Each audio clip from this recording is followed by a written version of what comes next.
क्या रामायण सच में हुई थी या यह सब बस एक मनगढ़ंत कहानियां हैं? इसके ऊपर कई बार चर्चाएं हो चुकी हैं।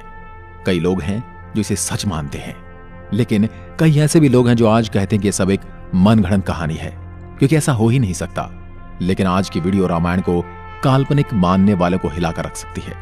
आज हम आपको वैज्ञानिक रिसर्च के कुछ ऐसे सबूत दिखाएंगे जिन्हें देखने के बाद आप ये मानने को मजबूर हो जाएंगे कि रामायण बस एक धार्मिक किताब और मनगढ़ंत कहानी नहीं है, बल्कि रामायण सच में हुई थी और श्री राम, रावण, हनुमान जी ये सब सच में मौजूद थे।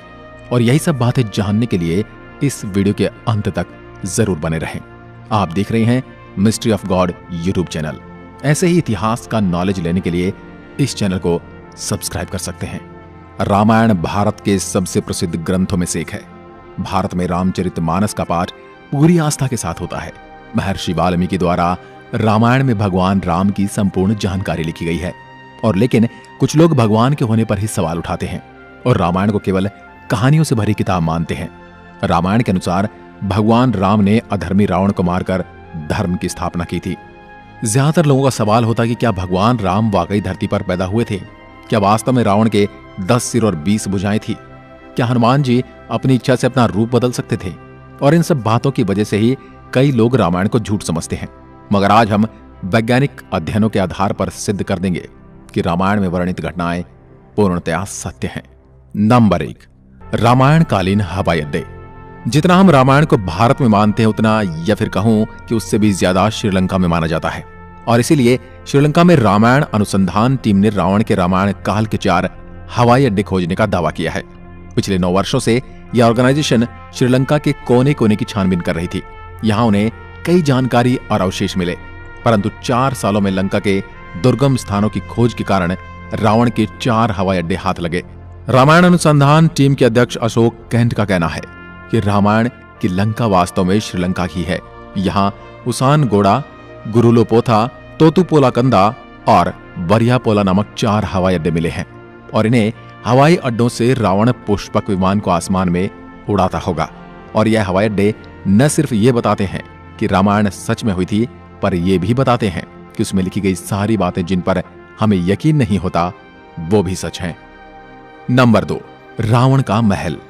रामायण के अनुसार रावण सोने की लंका में रहा करता था, जिसे हनुमान जी ने जला दिया था। श्रीलंकन गवर्नमेंट को श्रीलंका में एक ऐसा महल मिला है और यह दावा है कि यह महल रामायण काल का है।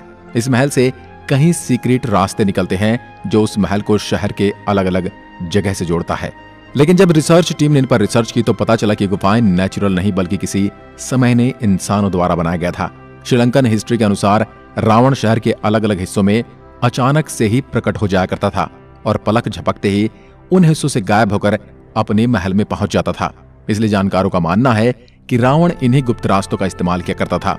अब इतने बड़े एविडेंस को हम कैसे नकार सकते हैं? नंबर 3, अशोक वाटिका के सबूत।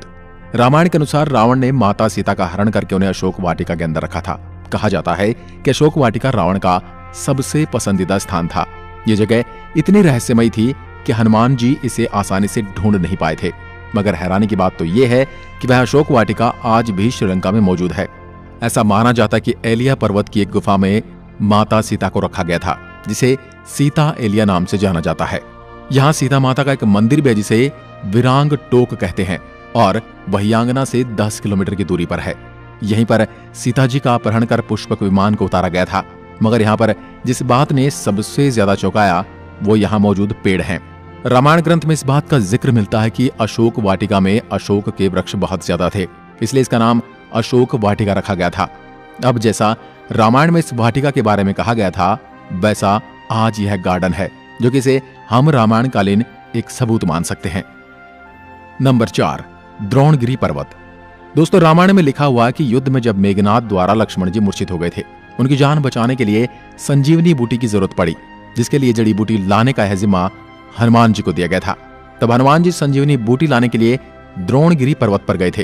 हनुमान जी को जब संजीवनी बूटी का पता नहीं चला तो वह द्रोणगिरी पहाड़ के एक टुकड़े को ही उठा कर ले आए।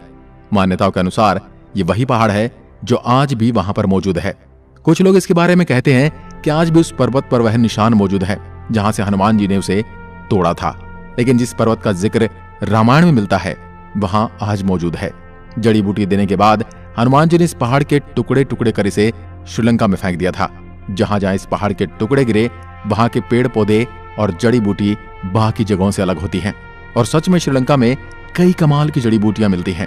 श्रीलंका में हिमालय की जड़ी बूटियों का मिलना इस बात का पर्याप्त सबूत है कि लक्ष्मण जी को संजीवनी देने की घटना पूर्ण रूप से सत्य है, क्योंकि ये जड़ी बूटियों के पौधे उस स्थान पर मिले हैं जहां पर लक्ष्मण जी को संजीवनी दी गई थी, जबकि दूसरे हिस्से में इस प्रकार की कोई जड़ी बूटी नहीं मिलती। नंबर 5, राम सेतु। रामायण सच में हुई थी, इसका सबसे बड़ा प्रूफ है राम सेतु। राम सेतु को एडम्स ब्रिज भी कहा जाता है और इसके बारे में पक्का सबूत तब मिल गया जब नासा ने सैटेलाइट तस्वीरें जारी की। पैसिफिक ओशियन की तस्वीर में कुछ ऐसा था जिसे देखकर वैज्ञानिक भी हैरान रह गए। पैसिफिक ओशियन के हिस्से में साफ तौर से पत्थरों की एक लाइन बनी हुई नजर आ रही थी। जब वैज्ञानिकों ने इसे तस्वीर पर ज्यादा स्टडी की तो पता चला कि ये पत्थरों से बनी लाइन है। भारत के धनुषकोडी से श्रीलंका के मन्नार द्वीप तक बनी हुई है, जो लंबाई में करीब 30 किलोमीटर तक हो सकती है। पैसिफिक ओशियन में जिस हिस्से में नासा के वैज्ञानिकों के पत्थर से बना पुल नजर आया था, ये वही जगह है जिसका जिक्र रामायण में मिलता है। और अमेरिका के एक आर्कियोलॉजिकल रिसर्च टीम ने भी अपने रिसर्च में इस बात का दावा किया था कि तमिलनाडु और श्रीलंका के बीच मौजूद राम सेतु वो असल में एक मैन मेड ब्रिज है, जो कई हजार साल पहले इंसानों ने बनाया था। माना जाता है 15वीं शताब्दी तक यह पैदल पार करने लायक था, लेकिन इतना ज्यादा समय बीत जाने के कारण यह पुल अपने पूर्ण स्वरूप में नहीं रहा। वैज्ञानिक दृष्टिकोण से इस फैक्ट को हम रामायण के एविडेंस के रूप में देख सकते हैं। नंबर 6, सुग्रीव की गुफा। बाली के डर से सुग्रीव जिस गुफा में रुके थे वह गुफा आज भी मौजूद है। रामायण के अनुसार बाली ने दुंदुबी नामक राक्षस को मारकर उसका शरीर कुछ दूर फेंक दिया था। हवा में उड़ते हुए दुंदुबी के खून की कुछ बूंदें मातंग ऋषि के आश्रम के ऊपर गिर गई। ऋषि ने अपने तप के बल से जान लिया कि किसकी हरकत है। फिर क्रोधित ऋषि ने बाली को श्राप दिया था कि कभी भी ऋषि के पर्वत के क्षेत्र में आएगा तो उसकी मृत्यु हो जाएगी। सुग्रीव को राज्य से निकाले जाने पर वह इसी जगह पर आए थे, क्योंकि वह जानते थे कि बाली यहां नहीं आ सकता। यहीं पर उनकी मुलाकात राम जी से भी हुई थी और बाद में राम जी ने बाली का वध किया था और सुग्रीव को किष्किंधा का राज्य सौंप दिया था। और ये सारी गुफाएं आज भी मौजूद हैं।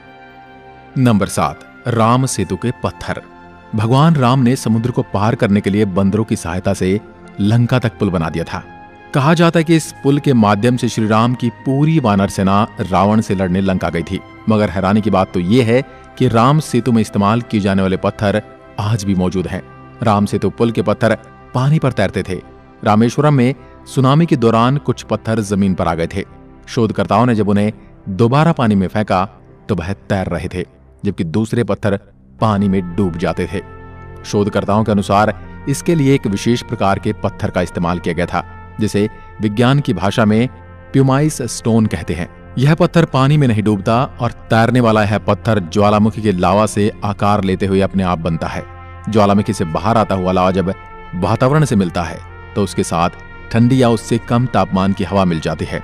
यह गर्म और ठंडे का मिलाप ही इस पत्थर में कई तरह से छेद कर देता है, जिस कारण यह पत्थर पानी में नहीं डूबता। अब इन पत्थरों के पीछे का विज्ञान भी रामायण के समय उनको पता था और उन्होंने इस तकनीक का उपयोग राम सेतु को बनाने में किया था। यह रामायण का एक पुख्ता और मजबूत सबूत है। नंबर 8, जली हुई लंका के सबूत। रामायण ग्रंथ के अनुसार हनुमान जी ने लंका के सोने की नगरी को जला दिया था, मगर अभी कुछ एविडेंस मिले हैं जिन्हें लेकर कहा जा रहा है कि लंका के जलने के सबूत आज भी वहां पर मौजूद हैं।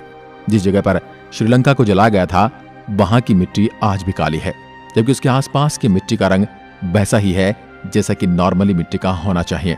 बस इतने से इलाके में ही काली मिट्टी मौजूद है, जो कि जली हुई लंका के सबूत को बताती है। इस बात को भी हम एक इत्तेफाक कहकर टाल नहीं सकते। अब जब आपको इतने सारे प्रूफ दिए जा रहे हैं, यहां तक इतने सारे प्रूफ कोई इत्तेफाक नहीं हो सकते, तो इसलिए यही साबित होता है कि रामायण सच में घटित हुई थी। आपका क्या विचार है, हमें कमेंट में लिखकर जरूर बताएं। एक बार फिर मिलते हैं एक और ऐसी दिलचस्प वीडियो के साथ। तब तक के लिए नमस्कार। जय हिंद, जय भारत, जय श्री राम।